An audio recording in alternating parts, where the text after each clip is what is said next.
Hello, hello. Make sure I got my volume going up there. Hello, hello. Welcome to Leap Taken. I'm Mika. Here at Leap Taken, I talk all things witchy, craft related, law of attraction, manifesting, esoteric, and everything else in between. And welcome to my witchy review. We're going to be talking about a book called Craft Your Own Magic. I have some things to say about this book, but let me get into it. First off, hopefully you are watching or have started watching this week my Countdown to Samhain series. So I have a grimoire video that I post at the beginning of the week that is going to feature, basically a grimoire that I've dedicated to the darker half of the year. Then Wednesdays, I do a live, so come on over to here on YouTube on Wednesdays at 12:30 Arizona time, which is currently Pacific Standard Time, and I am on live there having a conversation about something to kind of get you in the mood, get you educated about Samhain as part of the series for my countdown to Samhain. So check that out as well.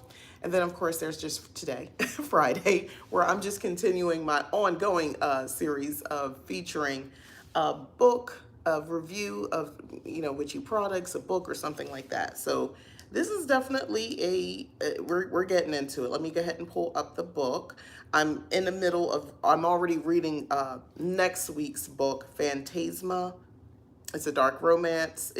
I've not read that. Believe it or not, all this time, I've never read any dark romance books or anything like that. So this is a first for me.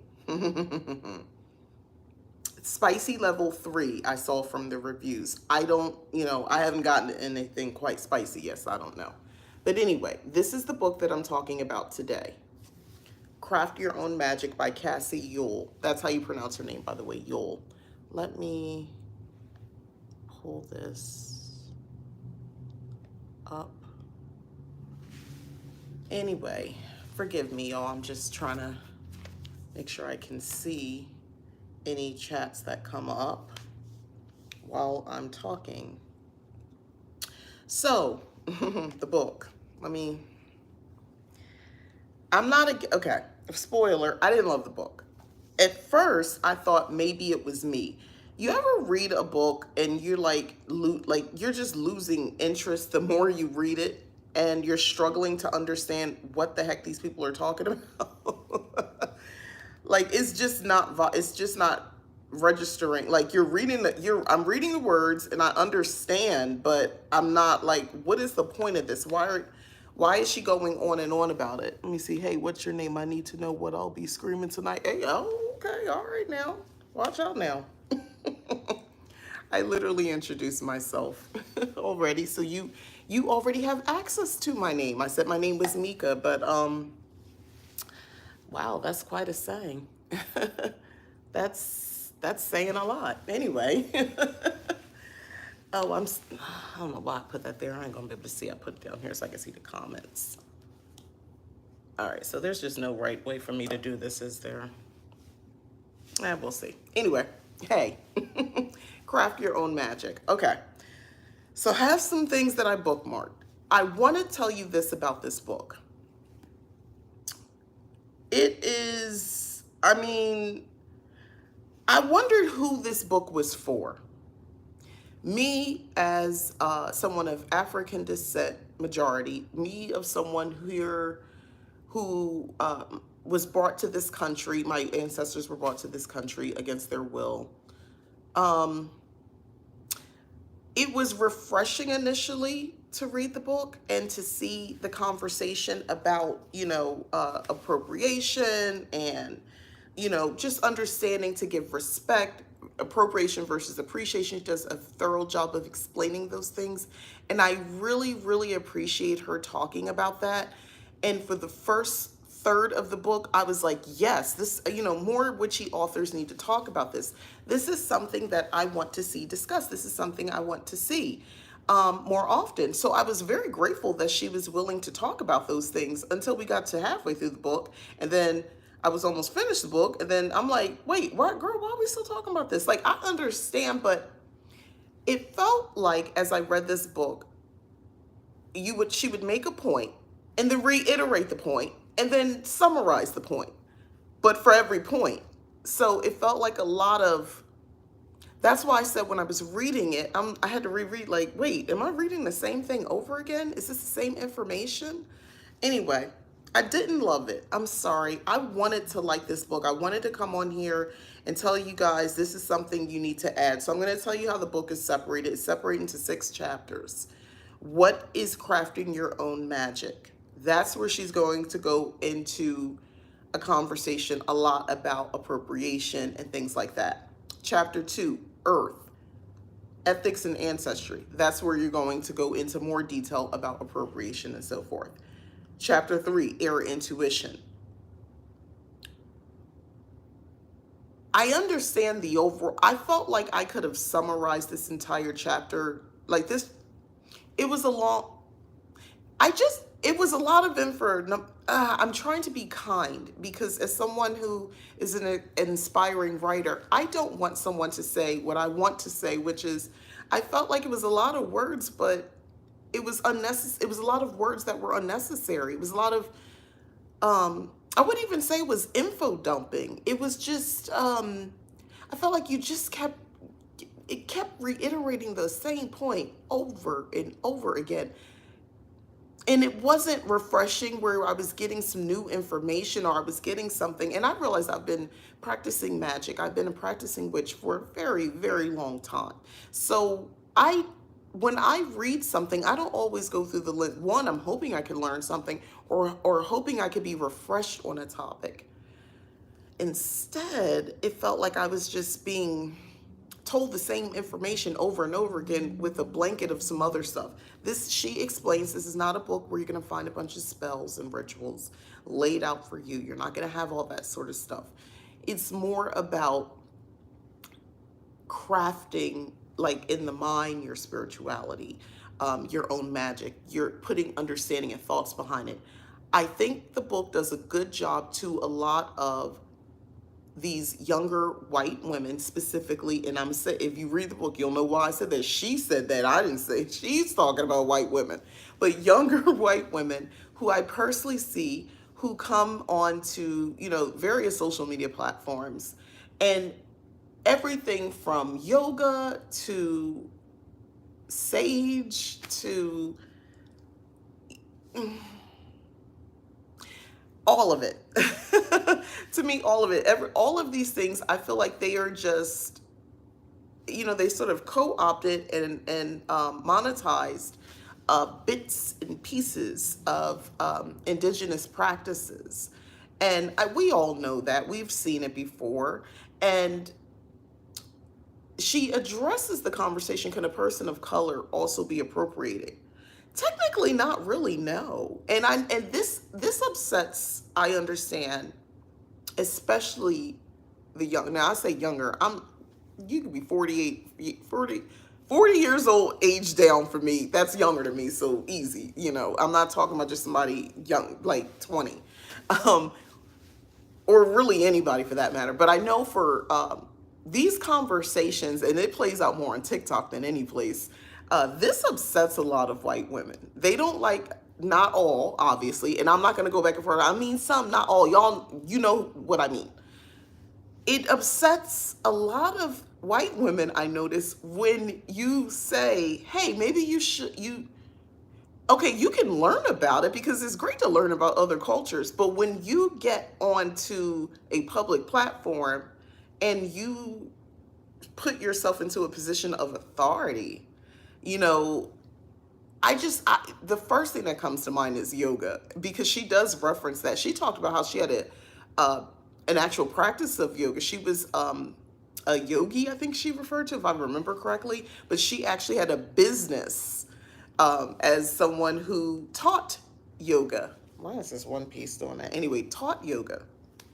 So once she learned more about indigenous practices and things of that nature, she actually gave up her practice, gave up the business. And that was in the beginning portion of the book. So I was like, imagine I'm reading this. I was like, wow, she's standing 10 toes down on her beliefs. I'm with you. I think this book hammers the point into the point of exhaustion but I understand why she's doing it. Now, I am not a white woman.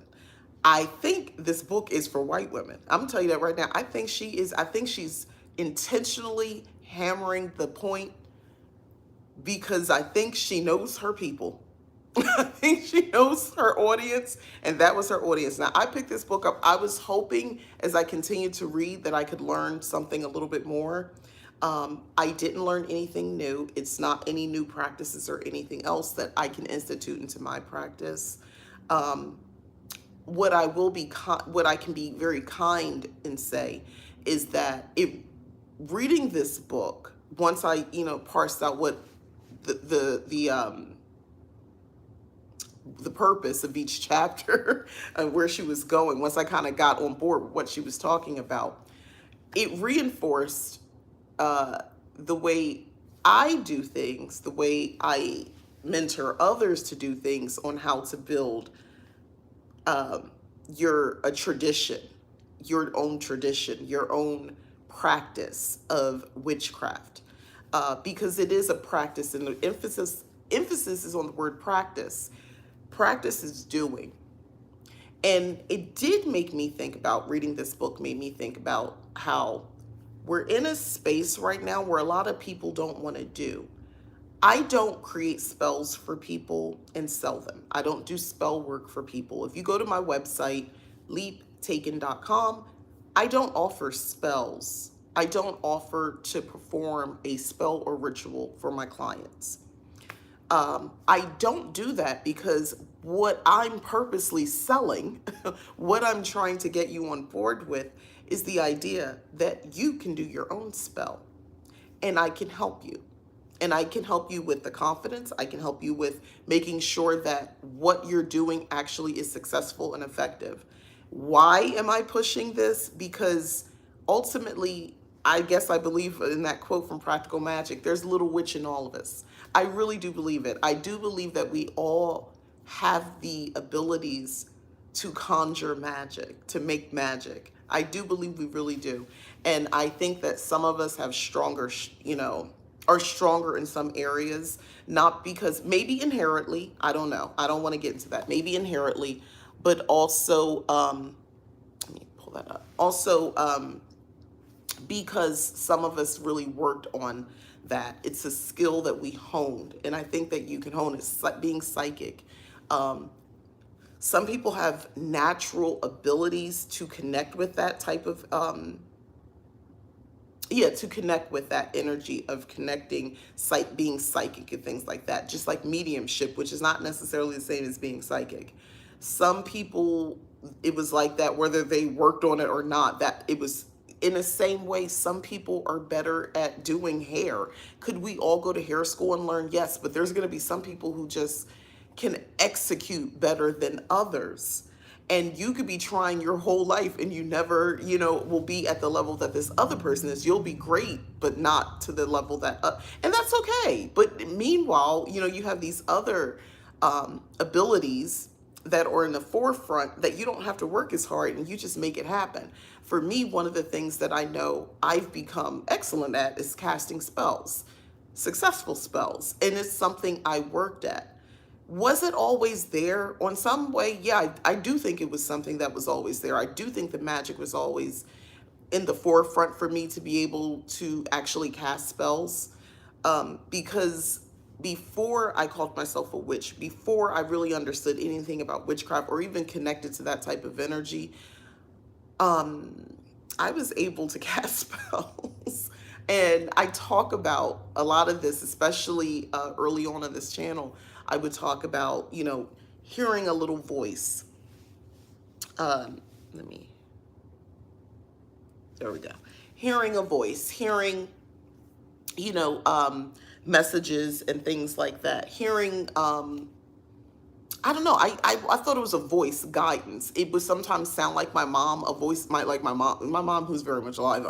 It's not like it's some spirit person. No, a very alive woman was in my head if I wasn't around her, and I can hear her voice telling me to do things. But that's how the voice would come out. Or just a feeling in my stomach. Sometimes to the point that my stomach would hurt.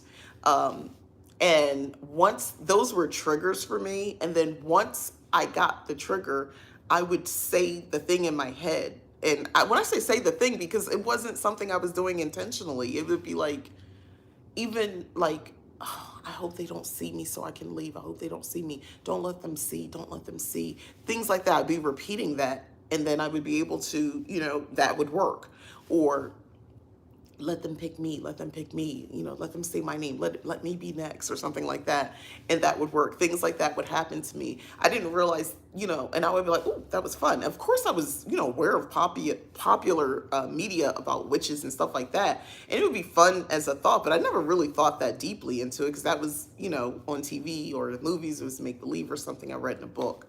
But yeah, those are just like some of the little things, little abilities that I realized that were in the and notice I'm using the word in the forefront. Oh, I'm naturally this. No, I'm not telling you that. They were in the forefront. We all have these things. Some of us can, it doesn't take a lot of talent or skill or whatever you want to call it to access it. It's just there for us. Other things I had to work at. For instance, I had to work at working with tarot cards. I had to work at it and understanding it and making this make sense. Maybe that's why I'm always buying a new deck. I'm always trying to have a deeper connection. So I buy a new deck of cards, hoping for even deeper connection. I think I found my cards. Everyday Witch was my cards. Those are still very much my favorite tarot deck of all the decks that I own. However, my newer deck that I talked about last week, I think it's called Afro Goddess Tarot Arcana. Yeah, those are my favorite. But back to this book. All right, so there are a couple things I highlighted because as I was reading, I was hoping to, gain some knowledge and gain some information. So let me tell you what she talks about as far as crafting your own magic. She says, crafting your own magic means you seek insight from others, both past and present, both with the aid of your intuition, discernment, and relationships with the more than human world and unseen realms. Okay, so that's how she defines crafting your magic. So I wanted to tell you that. Let's see here. This is something I'd agree with, because there's some jewels in this book. I told you, it just felt like I had to dig for the jewels. Anyway, your intuition is fallible, or more accurately, your human interpretation of your intuition is fallible. This same line of thinking can be applied to our current understanding of the past as interpreted by humans. My magical path has required me to be honest about our inherent imperfections as a species, and how to lean on my more than human relationships to cast a wider perspective. I thought that was actually genius, being able to recognize that and understand that. So this is early on the book. So, she's got me. I'm reading this. I was like, yeah, I'm really enjoying this. And I also really agree with this. I think one of the reasons when I was Wiccan, perfect love, perfect trust, the concept of perfect is just, that's the real fairy tale. That's it's just, I think it's perfect based on perspective, right? So, but when you're looking at in totality and you're looking at the whole, or if it's just more than one person, viewing this said perfection, someone's gonna find an imperfection. Someone can find it. I mean, some people enjoy finding imperfection, but when we think of this idea of, and from a religious point of view, perfection, God, I remember seeing a sign when I was in elementary school. This would have been in the 80s. I was in elementary school. And it said, God don't make no junk. Yes, this was I remember seeing this somewhere in a classroom. And that stayed with me. The fact that I can still remember that stayed with me. And it made me think about that, which later we hear interpretations of that. And, God doesn't make mistakes. So if it's not a mistake, wouldn't it be perfect? So if you are, if you have,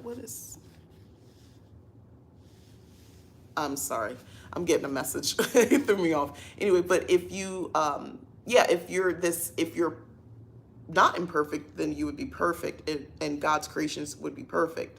So even if you, I don't know, in God's eyes, you're perfect. And I'm like, well, I guess, it's a perspective thing, right? You're perfect, but me, you, and everybody else looking at the rest of us as a species is like, I'm thinking, no, I don't think we're perfect. I don't think that at all.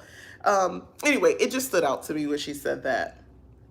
It is imperative to note that crafting your own magic is not a free pass to steal and appropriate from other cultures, nor does it give you license to bestow yourself with titles from other cultures. Hi, Gemstones. Okay, so this is when I first read that, I was like, thank you. Thank you for saying this, ma'am. Thank you, Cassie Yule, for pointing that out. Um, I really appreciate that she said that. It throws me when I see people refer to themselves as shaman. And I'm like, where are you from? You don't look like you need to be calling yourself a shaman. Now, the term high priestess, or high priest, I think those, if I spoke another language that was within my culture, I guess I would use that equivalent. But since I am Americanized and my first language is English, first and only, I speak a little Spanish. Don't test me though. A little bit. Um, but yeah, as English is my primary language, and I have been schooled in America, which is, the people who colonize here are from, England, and they're English, and I speak English because of that reason. And most of my culture has been a makeshift of Native, African, um, and New World, and English culture, and what I would like to call Black New World culture. Um, so, Black American culture is like New World culture. That's what I'm calling it now. Um, so when I call myself a high priestess in my coven, um, yeah, I think that's allowed. I think that's allowed. I'm not taking. I am it. I'm all those things. So I literally, my DNA. She talks about getting, maybe getting connection with, finding out more about what's in your DNA. Where you come from. Where are you from? Who are your people? What ancestral connections do you have? But when she was talking about that, I did notice. I mean, it seemed like she was definitely addressing this toward white women, white women who struggle, who are struggling with that. American culture is a culture. I mean, it's a thing, but and I've talked about this before. I think it would be beneficial to more um, European American folk to connect with their European roots and learn more about their indigenous culture. And it's so messed up that that just that ignorance that is pervasive in the culture here, where it's like, no, we're American and that's it. Like, you sound dumb. God, I hate that. Anyway, like, just being ignorant to any and everything else that makes you you. It's just the culture of whiteness is what seems to be kind of pushed here. And that's when you see the people running around, with a American flag bikini on, and everybody's blonde to the point of brittle hair. Like, it's a culture though, unfortunately. But it's like that's why they're so patriotic, by the way. That's the absence of that spiritual connection. So patriotism becomes spiritual. That is also, I live in a place where I am surrounded by people like this. My neighborhood is major. I mean, Arizona is majority. This way, you would think it would be more. Well, I have proximity to the native culture here, indigenous folk here, who are on this land, and Mexican, which I think are one and the same, but I don't want to argue about that. And then there's a whole bunch of white people, or European American. I told you I'm not wanting to say white anymore, white, black. I want to call, if I'm African American, they're European American. I'm standing on this. This is kind of, I think I'm gonna ride out the rest of my years calling formerly white, now European American. I think it's kinder. I think it's nicer to say that. Kind of like it's nicer to say African American. At least that's how it's viewed. To me, that's the perception I'm getting. People think that's a kinder thing to do. So I'm doing the same thing. But I think it would be beneficial. I know a lot of people of color who were born here in America. We're a lot of us want to have those deeper connections and understanding a little bit more where we come from. Now, to what end, that's personal. Just understanding where in West Africa and what areas in Europe specifically that make up my bloodline, that was enough for me. Now, going deeper into clans, tribes, and all that sort of stuff, I mean, it'd be great to know, but it's not necessary for me to live the rest of my life. I'm good. I don't need to know that information, but I do think a lot more European Americans could connect, because I think it would heal something that the early colonizers created. And I think it would heal the culture, and if people would be willing to look into their roots. But I know that's a tall order. Okay, so the other point that she made, which I want to get to, if I can, I'm using my bookmarks here. Okay, yeah, this is what she was going to talk about, her ancestry, which I thought was interesting. All right, so she's referencing a book called Flowering Wand, Rewilding the Sacred Masculine by Sophie Strand. So Sophie Strand speaks to this when she writes, quote, tarot cards, astrology, psychism, herbalism, and bodywork are typically viewed as soft or feminine. The dominant culture characterizes these practices as silly. We know this is true.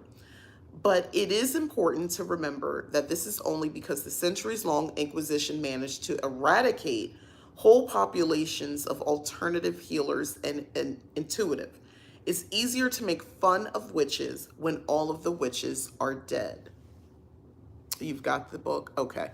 There are gems in this book. She makes wonderful references in this book. I just think you got to find it, because there's so much reiteration of a point.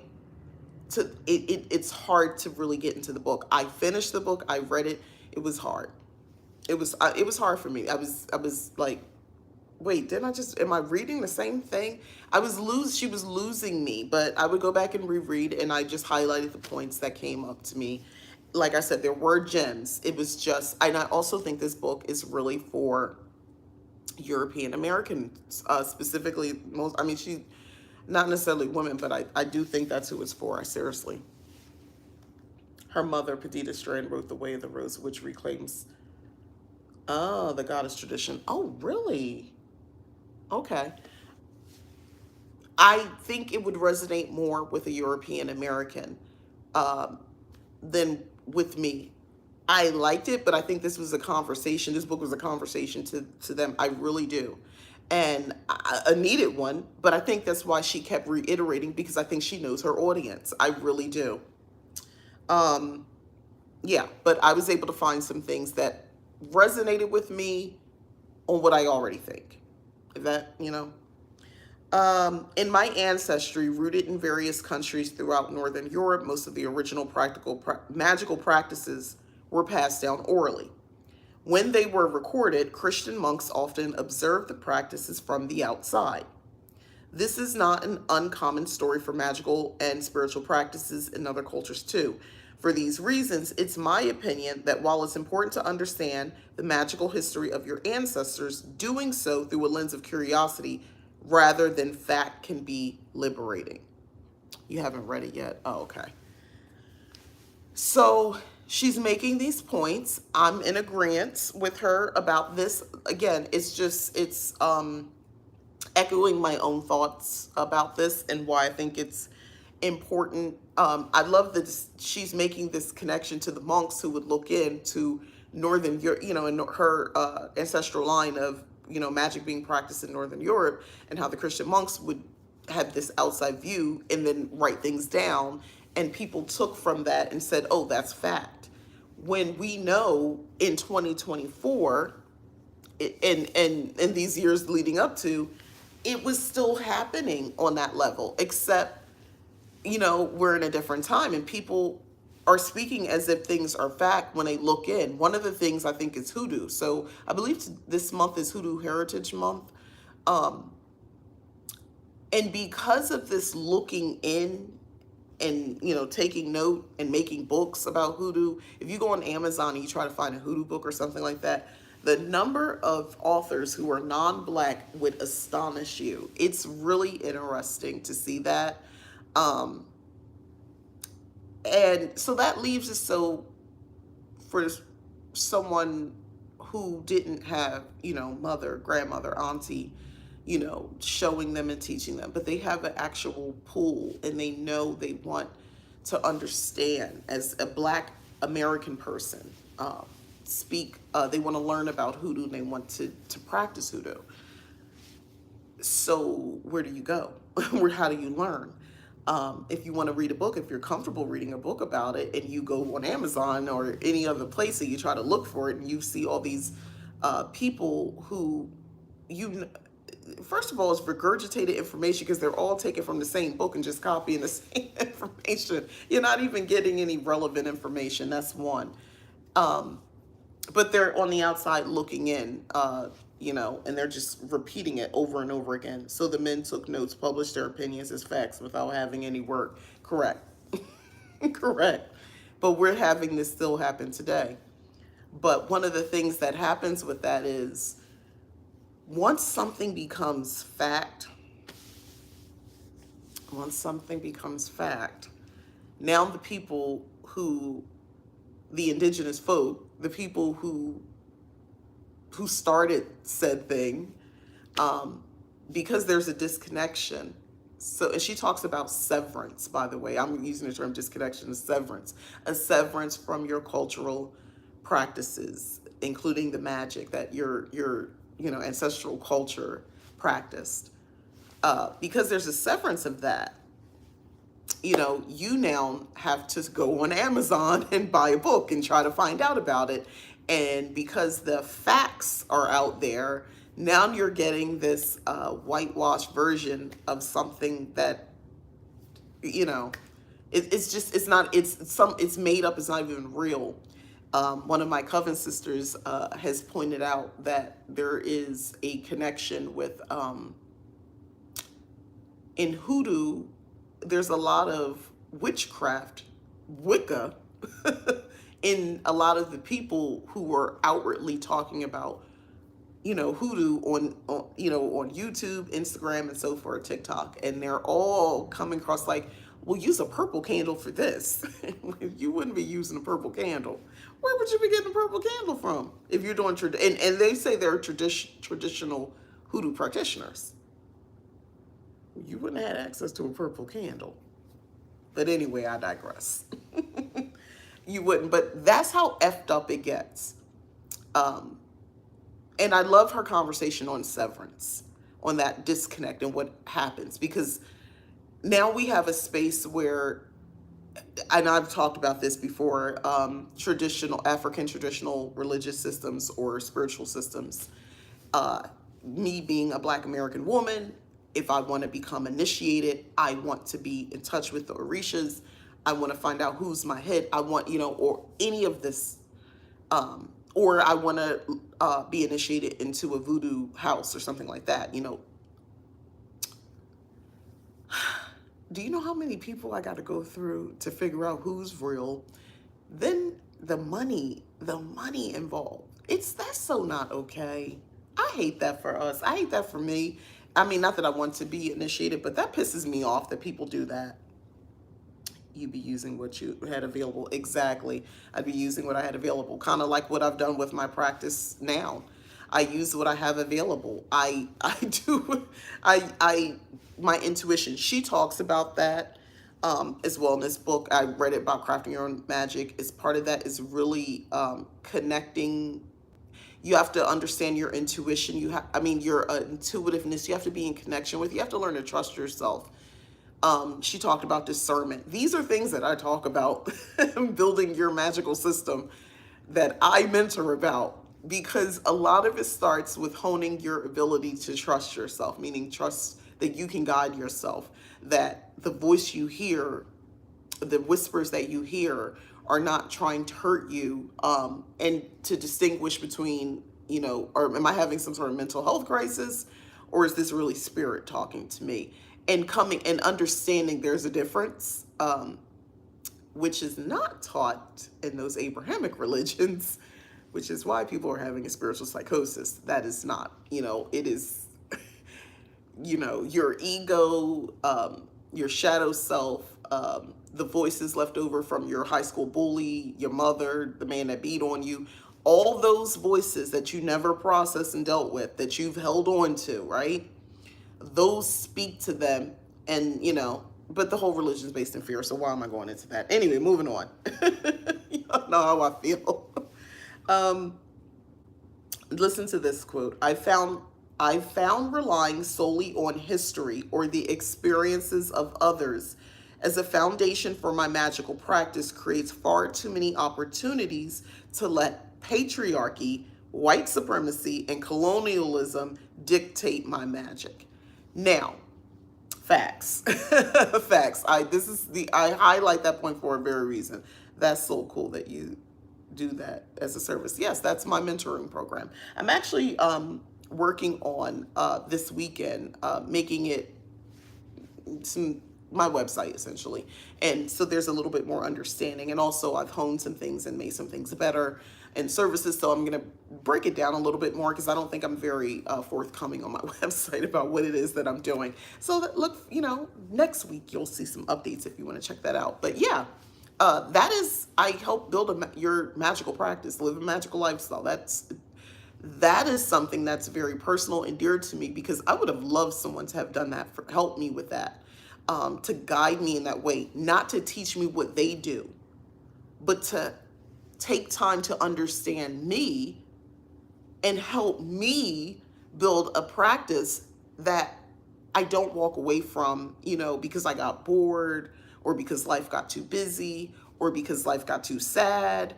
I'm 10 toes, I'm standing on the business of my magical system when I'm sad, if I'm grieving, if I'm happy, if I'm whatever the feeling is, whatever I'm going through. I really am witch 24/7. I practice my magic. Even in moments of, I'm human. So if I feel embarrassed by something, let's say I've done something and I'm embarrassed, or let's say I'm feeling some envy or jealousy or something like that, I still tap into, like, I'll reach out, I'll ask my ancestors, I'll reach out for help to the spirit realm, and it's like, help me, help get myself together. I don't want to stay in these low vibrational feelings. Please help me. So even then, I'm still me. But back to this quote about patriarchy and white supremacy and colonialism dictating your magic. It's very, very easy to do that, especially in today's world. It's very easy to get caught up in that, because a lot of the authors, a lot of the work that's put out there, a lot of people are keeping it alive, keeping patriarchy. This is one of the things, especially when in my practice as a cottage witch, I see it. I see the overlap of cottage core, cottage witchery, hearth magic, kitchen magic, kitchen witch, hearth witch, hedge witch, all that sort of stuff. I see those people who will be, that's the type of practice that they do. And for some that I've observed, and I'm not talking about anybody specific that y'all will be able to identify, but that I've observed, some of them have partners, husbands, boyfriends, who I don't see how in the world that's enriching you as a person, let alone in your practice. I was someone who kind of dabbled in a little bit of that for myself, and I realized this can't be. You can easily get into, because think as a cottage witch, when people think of a house witch, someone in a home, most of your magic happens in a home. You think, oh, well, you must be someone who's home. So how are you home, right? How are you funding? How are you able to be home? Well, one, you could work from home, so you don't have to necessarily have a spouse. But A lot of times you'll see, especially with the European American ones, they have a husband. They have one. I know what I'm talking about. Trust me. They have a husband. There's a not a husband, and they have the channel they're doing, and they're creating certain things. And listen, if you want to be partner and you want to have a husband, I'm not saying that's a bad thing, but if you ever see the sneak peeks or the behind the scenes or the times they show the video and the husband comes on and he starts talking, or you just see how he is, and you start to say to yourself, is he, and it's like, oh, he's not really into witchcraft, or he doesn't really believe in all this sort of stuff. And I'm like, you've said more than you thought you said right there. You've said a lot right there. And it doesn't work.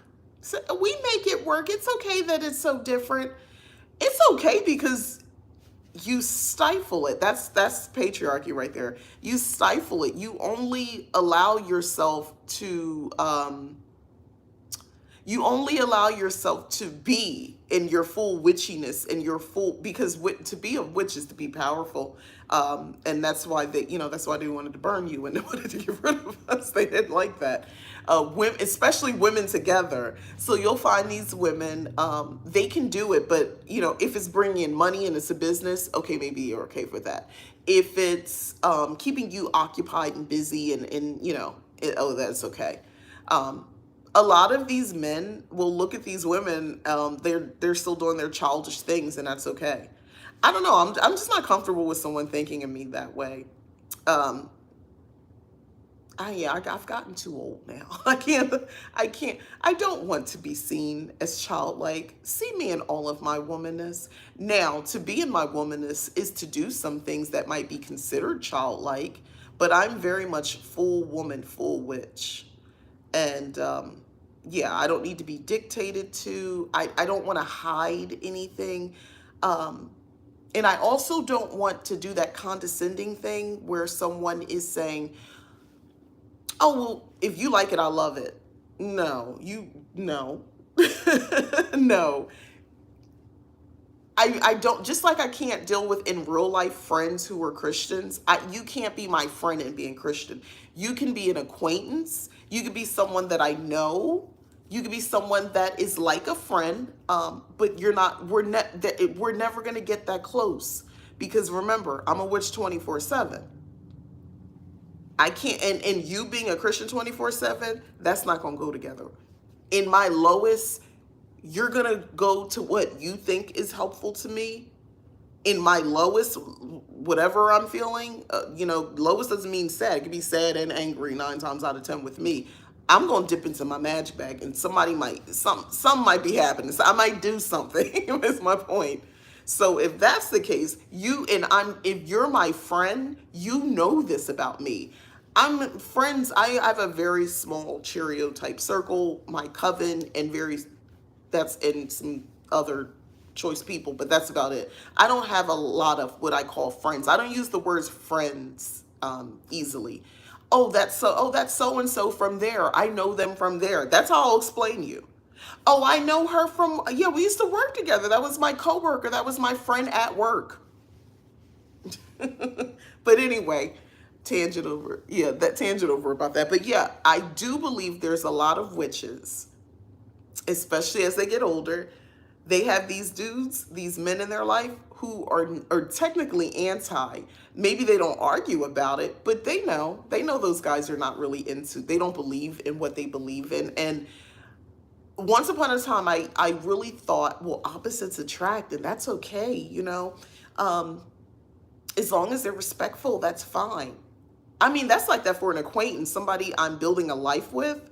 It can't be like that. You gotta believe. You have to believe in it. I'm sorry. And I think there's a lot of people running around with these people in their life and their life partners, and they don't believe in it. And I think that undermines your magic, and it also keeps you from being full witch, in your fullness of your practice. But who am I? Just some lady on the internet talking. Don't worry about it. So that was the point that she made about that. So there were some other things where I'm going to read you some things where I kind of she was throwing me way off. Just a couple things, because again, I'm not trying to rip into this woman's book because there's some gems, like I said. But I'm going to read you something that, like, when I said I was having a hard time reading the book and getting kind of thrown off, I'm going to tell you what that was. Where is it? Come on.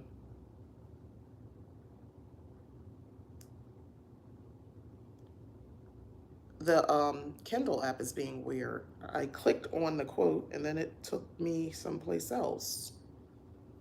Let's try that again. Yeah, it's taking me to the page before. Okay. I'm going to read you a couple passages so you know what I was talking about. So this is one, not too bad. Familiarizing yourself with an inner circle that's meaningful to you will support and inform your community of correspondences as it grows. It can also make connecting with energies outside of your comfort zone easier. Do you understand what I just said? And you're like, oh, probably I need context. Well, she's talking about correspondences and building a community of correspondences. So to summarize, because I had to read this over and over to understand what I was like, girl, what? Build in your grimoire, in your magical journal, a table of correspondences. Rosemary is typically known, people use rosemary for a host of reasons. Protection, remembrance. Maybe rosemary to you means money because it's green. You used it in a spell before, you got money. So you have since connected it with money. So in your correspondence list or wherever you're keeping your journal, you put rosemary.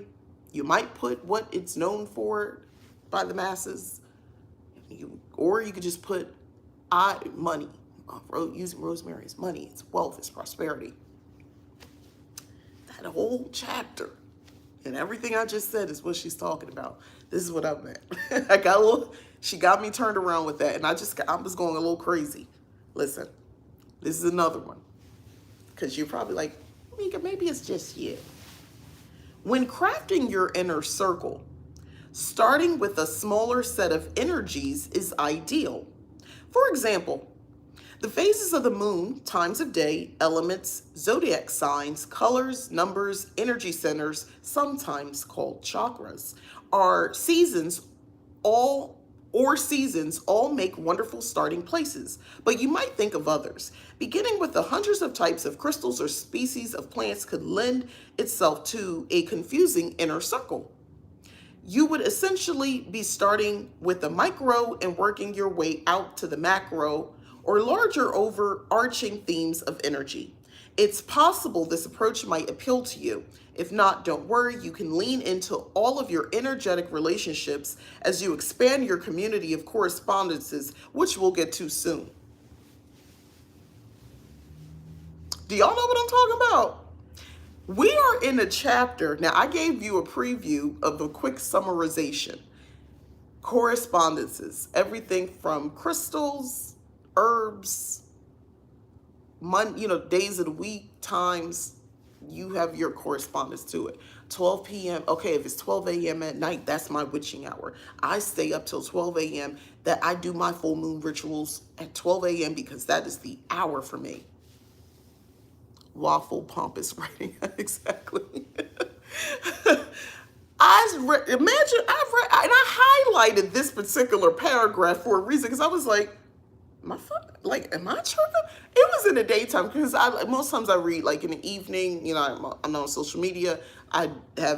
Because I'm a child of Gen X. TV is always on in my house. I'm just used to the background noise, and I'll pull out my book or Kindle or whatever, and I start reading. It's like my come down time. This really threw me through a loop, though. This is just the paragraph. The whole chapter is this fluff. She has a hard time using layman's terminology. Yeah, she's trying the community of correspondences. After not thinking I was going a little crazy, Community of correspondences, meaning your ideology on correspondences, meaning, again, if you see a moonstone, it connects with the moon to you. You agree with that. That's what you're storing this information. You're writing this down somewhere. That's all she means. It sounds annoying. It was really difficult for me to get through this book. I finished it, but I'm not going to lie to you. It was hard. Um, yeah, this was hard. This was hard. And then, like, not until I saw the diagram did I even, honestly, that's really what it took. I guess I needed a drawing. And not until I saw the diagram that I realized, I was like, what the fuck? Like, what is she talking about? And then an inner circle of correspondence is example. I'm like, girl, I don't need this example. This is just, you just droning on. Inner circle of correspondence is exercise. This is when I really understood what she's talking about. Thank you. Thank you, Tajma, about my hair. Yeah, I finally understood. Inner circle of correspondence is exercise. 20 to 90 minutes. She's gonna tell you to create like a circle with 4 quadrants, and you would put in your correspond. Girl, 90 minutes, an hour and a half to work on this. Anyway, follow-up questions. Like she dedicated so much to this. I just think you ever think some people are a little too deep? They're taking certain topics. It's like you're getting a little too deep. You're getting a little too deep into this topic. This is definitely one of them. Spend about a minute looking over each quadrant and the correspondence you added. As you do, notice how each section makes you feel. Do you notice any sensations in your body? This would be a really, honestly, I would never tell anyone to do that. So I tell you to create something on a piece of paper, and you're putting like, oh, let's say you decide to do the directions or, fire or the elements or whatever. That's what she was advising me to do. And you put different things that represent fire. And I tell you to stare at the page and tell me if you feel anything. That's not, I'm not, again, I don't want to criticize but too much, but honestly, that's going to be hard to connect to. That's going to be hard for anybody doing that exercise to really connect to. Whether you're a visual person or not, I just don't think I don't like that. There's no spells in the book. There's nothing to, like, she says that's intentional. I'm sorry. I wanted this book to be better. I wanted this book to be better. It's kicking off my October with, and yes, I went by the title, Craft Your Own Magic. I was like, yes, this is it. I got it. This is going to be a good one. We'll be able to really get into this. No, not at all.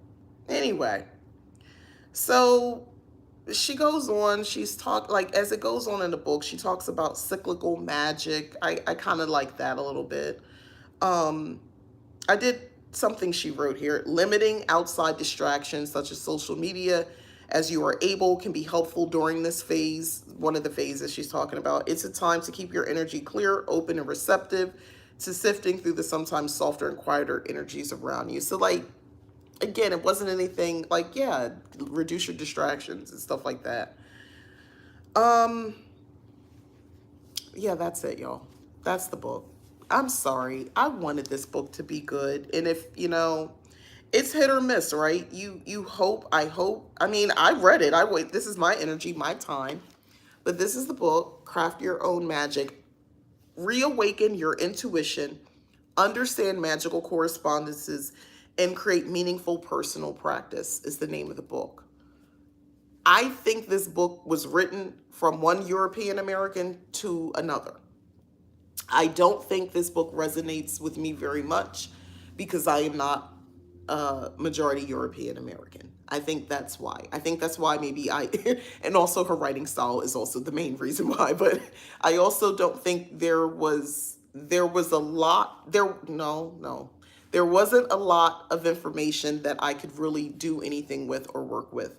I did not learn anything new. I think she took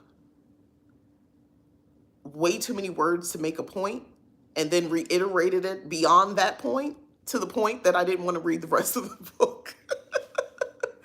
So sorry if you got this book. I'd have to catch the replay, but I'm glad I came in here. To hear that the book could have been more, yeah, sounds kind of surfacey.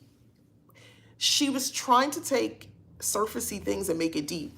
A chapter on correspondences, and basically it's what y'all know about correspondence. Superfluous. I can't say that word. Writing, but I know what it is. Am I the only person, because I've been an avid reader most of my life? I can read words easily. I understand the meaning and I can spell them, but don't ask me to speak them out loud. Some words are just above me, but I can definitely write them out and spell them. I wish I participated in more spelling bees as a kid. I think I would have been good at that. Good, you get it. Right. But yeah, she correspondences is usually in any witchy book is just a section within a chapter. She turned into a whole thing. But it wasn't, it wasn't worth it. And then to say a community of correspondences, a community, and getting in touch.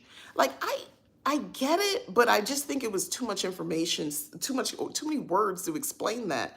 And it didn't land well, and it wasn't understandable, and it was unnecessary. Like, you were trying to sound deeper than what it is. Yeah, that's it. I'm not going to say, if I keep talking, I'm going to say more negative things, and I'm trying not to sound too negative about it because I don't want to do that. I don't want, this is someone's work and it's special to them. And there's people who probably have read this book and it resonated with them. It might be life changing. And I don't want to, just be saying all this negative stuff about it. But I'm also going to, it's a review, right? And I'm going to tell you my experience, where I'm coming from. But I do think this book is for European Americans. I think that the point, why she kept talking about cultural appropriation and colonialism and things of that nature, and those themes kept coming up in every chapter, is because she was talking to her people. I do think that. I think she was talking to her people. So did I buy the book? And I saw some points and I pointed those things out to you that resonated with me because they sort of reinforce what I already believe. Yes. Would I recommend everyone get this? No. I think if you are someone who struggles with the idea about whether or not it's okay for you to use sage, or what's the big deal with the white sage, I don't get it. If you're someone who's like, why can't I do hoodoo? It doesn't matter what color I am. If you're someone who dresses in Native American, ritual attire, and you are not Native American, and you think that means being more spiritual, or you call yourself a shaman. I'm describing a lot of people who live in Sedona. I just realized that a lot of the shop owners and the services. I went to Sedona. I was recently thinking about that. A lot of those women there were what I'm describing. They should read this book. That this is who the book is for. It's for them. It's just not for you. But would you recommend it? Probably not. Exactly. Probably not. Unless you're those people I was just talking about. Those people, what I heard, like, in there's pockets of the United States where you have this type of energy. A couple people in New Orleans for sure, and yeah, a couple of them, they might want to read this book. Sprinkled through California,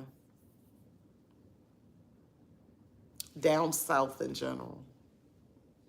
Yeah, a lot is them. Yeah. This is for you. They need to read this book.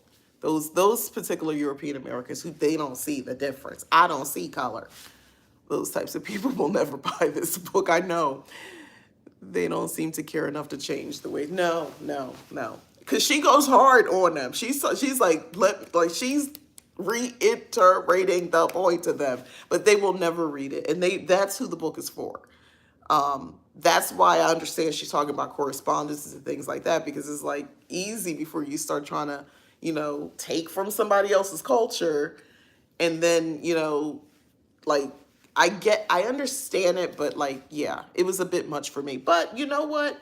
I'm gonna take it as a learning opportunity for me. Uh, the next time I come across someone, if I come across, you know what? If you come across somebody's TikTok or Instagram page and they're doing stuff like that, the ones who say, having braids in my hair is part of my indigenous culture because I am Viking. Them type. But it's like, oh, you know what might be a really good book you might want to read? Craft Your Own Magic by Cassie Yule.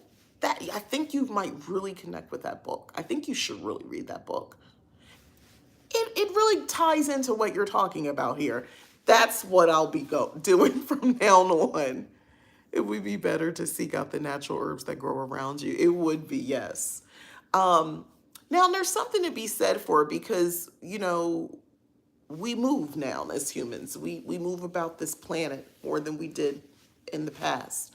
So I'm somebody, I grew up in the Garden State, South Jersey. So for me, where I come from, we can grow a lot of things very easily.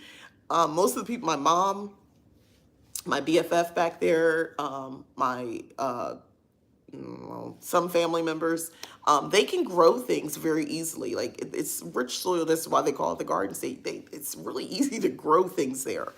Um, I mean, I could take from there and say, but I'm in Arizona, right?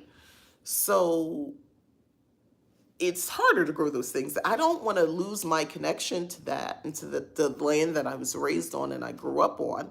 So I know those things, like the things that I grow, herbs or let's say certain foods and things like that, that I have spiritual connection to.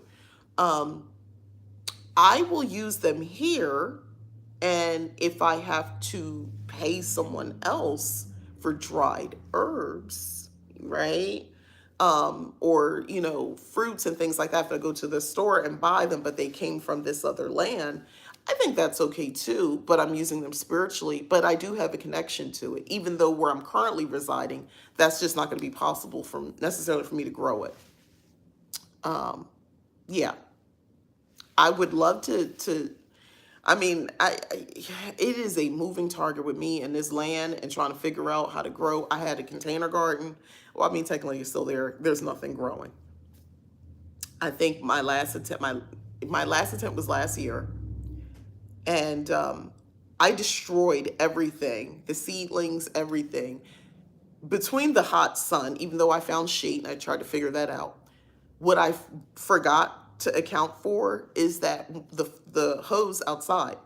So I have the little the hose attachment on there, so it didn't blast it. It was a nice little mister type thing.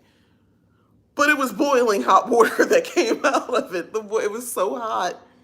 Like, and I didn't realize it because when some got on my skin, it was hot. It was hot water coming out. So I put hot water on my seedlings and I just destroyed everything. And then the sun just killed everything else. So I'm still trying to work through that. So what I've done is, if you can see, I've house plants and I do windowsill gardening because I can figure out how to do that. I don't know if anybody remembers. I think it was last year I signed up. Yeah, I think it was like last winter.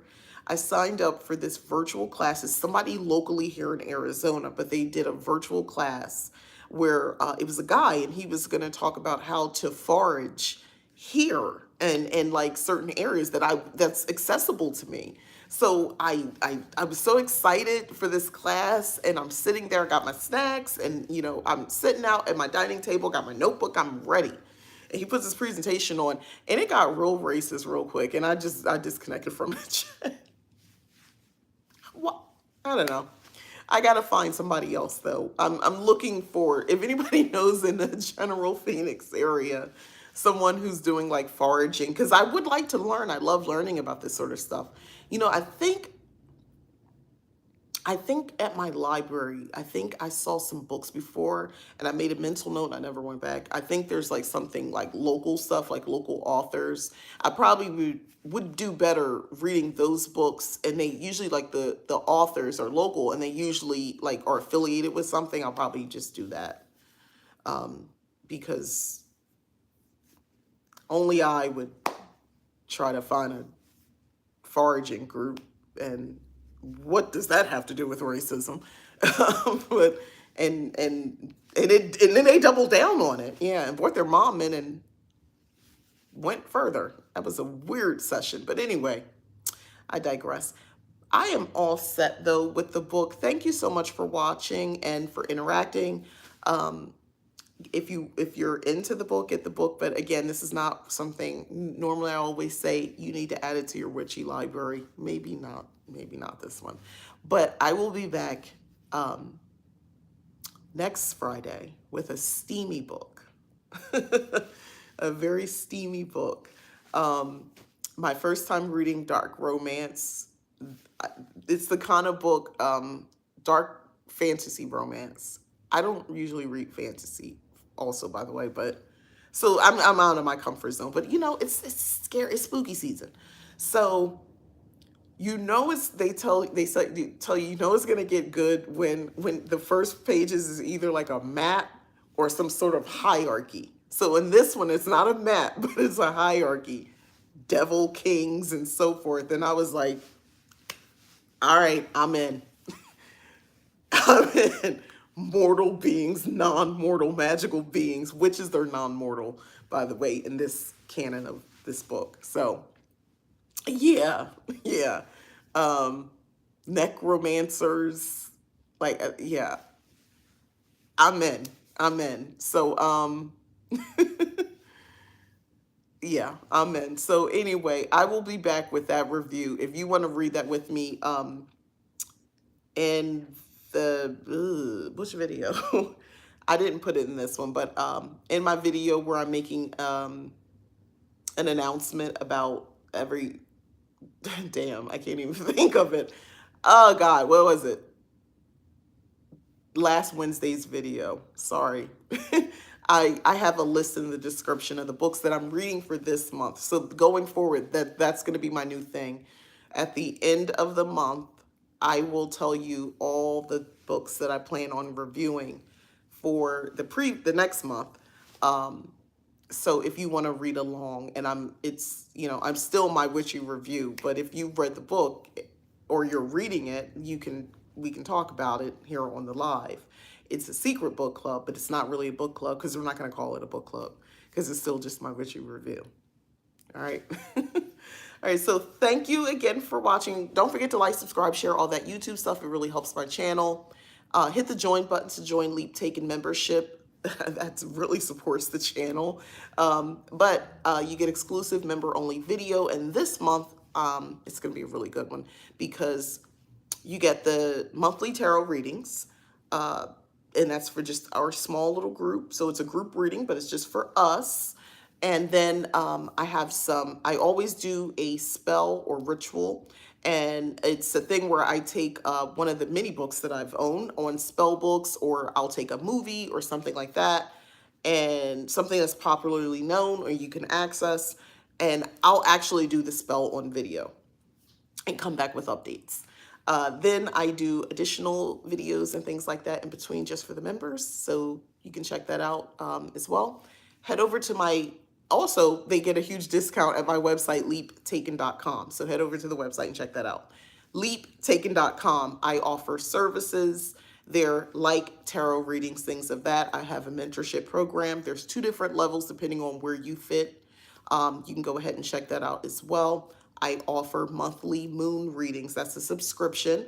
So that is a custom reading with tarot oracle cards based on the new moon and the full moon and any major astrological events delivered to your email box so that you can have something that guide you through the month as well. You get that at the beginning of the month, so you can navigate that month with some clearer understanding and knowledge. Also, you get custom tarot spreads to add to your magical record keeping for said astrological events. You have the books listed in the Countdown to Samhain video. Thank you, Itsuki. That's what I was trying to remember. I was like, where did I put it? And lastly, I also have a second YouTube channel if you're interested in seeing some actual magic. I have a second YouTube channel for cottage witchery. It's called Magical Lifestyle of a Cottage Witch. The link is in the description if you're interested in checking me out there. You can go ahead and subscribe there. That's more vlog style where, yeah, I'm doing more than just sitting and talking. So you might want to check that out if you want to watch that sort of stuff. All right, so thank you all. Enjoy your weekend. Enjoy your Friday. Be magical.